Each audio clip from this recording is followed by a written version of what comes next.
Imagine a neighborhood where everyone is welcome. A street that winds its way across the country and around the globe, bringing early learning, comfort, joy, and hope. Hey, Ralph. Why don't you call your show Sesame Street? Born during the Civil Rights Movement in the 1960s, Sesame Street has always stood for equality and for making the world a better place to grow up.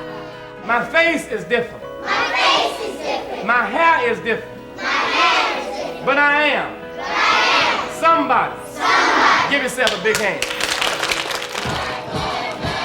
So when racial unrest and a cry for justice swept the nation, Sesame knew they had a role to play. Welcome back to Coming Together, Standing Up to Racism. By addressing complex issues openly and honestly. Racism is treating people unfairly and unkindly just because of the color of their skin or where they come from, and that's wrong.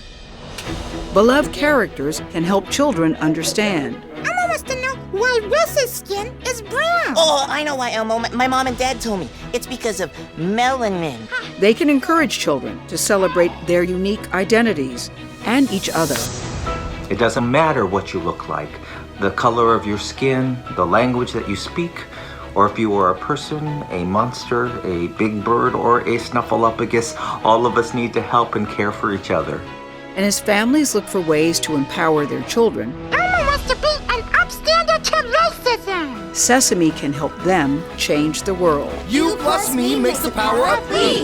Listen, act, unite. Hug. Coming Together is Sesame Workshop's ongoing commitment to racial justice and building a future where every child can reach their full potential, a diverse, equitable, kinder world. And we can create it together.